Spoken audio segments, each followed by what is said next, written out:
Hi, it's Chris Newman, and we're going to discuss the consent aspect of the Treaty of Waitangi, and I'm going to refer to Martin Dutre's book, The Littlewood Treaty, the true English text of the Treaty of Waitangi found, and in the last part of the book, he produces the instructions, from Lord Normanby, which guided Captain Hobson in all his dealings with the chiefs and tribes. And he says, in instructing Captain Hobson, "You will therefore frankly and unreservedly explain to the natives or their chiefs the reasons which should urge them to acquiesce in the proposals you will make to them." Proposals. Especially you will point out to them the dangers to which they may be exposed by the residence among them of settlers amenable to no laws or tribunals of their own, and the impossibility of Her Majesty extending to them any effectual protection unless the Queen be acknowledged as the sovereign of their country, or at least of the districts within or adjacent to which Her Majesty subjects lands or habitations. So acquiesce, inform them, give them full understanding. So the consent, which was essential to this process, is with full knowledge.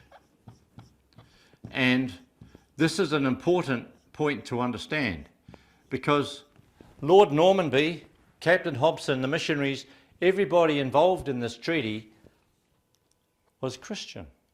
They accepted Christian values. They lived by the standard, the golden rule in the Bible. And the Bible explains to all of us that full knowledge and full consent are required for us to take responsibility for our actions. Accordingly, the chiefs and tribes had full knowledge and full consent. They were not ignorant. This is total nonsense. People today, some activist people would like to say the chiefs and tribes were ignorant. I find that extremely arrogant to say that about your ancestors, who are highly, highly stimulated mentally by their engagement and encounters with the new world. Oh, let's talk about that.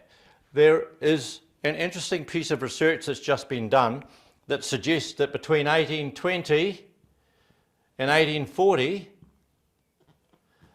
about 1,000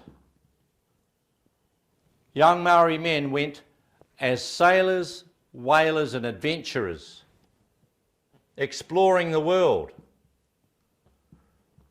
So 1,000 of their young people in that period were travelling around the Pacific, visiting places, possibly San Francisco, definitely Sydney. Many went to London, meeting and engaging with all kinds of people from around the British Empire. Plenty of knowledge and plenty of understanding. Not only that, people had been to visit the king, famous among which is Hongi Hika and his buddy Waikato, who in 1823 spent the better part of a year in the United Kingdom. Can you imagine, well, it was called Great Britain, of course, at that stage. Can you imagine the drama of these two noble guys dressed in modern British suits with tattooed heads, speaking powerfully to the British aristocracy and leadership? They would be like rock stars today. And of course they were extremely interested in guns and in military matters, because they were planning, when they returned to New Zealand, to create mayhem. Hongi Hika and his buddy, they were from Ngāpuhi. When they came back to New Zealand, they had hundreds of muskets, armed their tribes and set off on war. They knew exactly what they were doing. They had full knowledge and full consent, but unfortunately they were war, bringing war to the country. Now, this was pre the treaty, but it relates to the whole circumstances because there were so many people travelling around visiting the king, getting to know about the British system, that they talked and had great dialogue, and you can call that kōrero, you can call it what you want. But for hours in the evening, the travellers would come home and sit in the houses, in the whare, and explain to everybody what they'd seen, what it meant, what the English system was, how it was organised, the politics of it, the economics of it, the fashion, the military part, very interesting. The law, the laws and the way that the laws worked and how they were administered. So we know this, there was 4 decades of contact. So there was 4 decades. Now, a decade is 10 years, so 40 years of discussion and contact, building knowledge and understanding. You can't tell me that these guys didn't know. You can't tell me they were dumb. In fact, the explorers who came here from Europe noted the extremely agile intelligence of the natives, they called them, their quick minds, their rapid interest in topics, their deep questioning, and their long discussions with missionaries, with ship captains, with the Pākehā Maori who lived among them. And we know that there was about probably 400 Pākehā Maori, and that means that these are white people who lived amongst the Maori people and the tribes. Now, you're going to tell me that these experiences led to nothing? They led to a deep understanding of what was involved. And so the ground, the soil was well prepared. The commitment among the chiefs to discovering more and learning more was at such a high level that I'm going to put in missionaries here, and this is another part. So the missionaries were involved in instructing, and they took that duty very seriously. The tracts of the Bible were circulated widely around New Zealand. There was even a printing press in Russell which was bringing texts, tracts, Bible extracts, printing them and sending them, circulating them around the country, thousands of them. And if you read your Old Testament, there's lots of information in there about law, about social arrangements, about commandments, instructions, the whole system. So this argument of saying that, colonisation was done without their consent and it was trickery, there was no trickery, except, we'll explain that now. The trickery matter was on all sides. Humans sometimes misbehave. Humans sometimes deceive each other. Humans sometimes betray confidences. For example, I'll give you an example.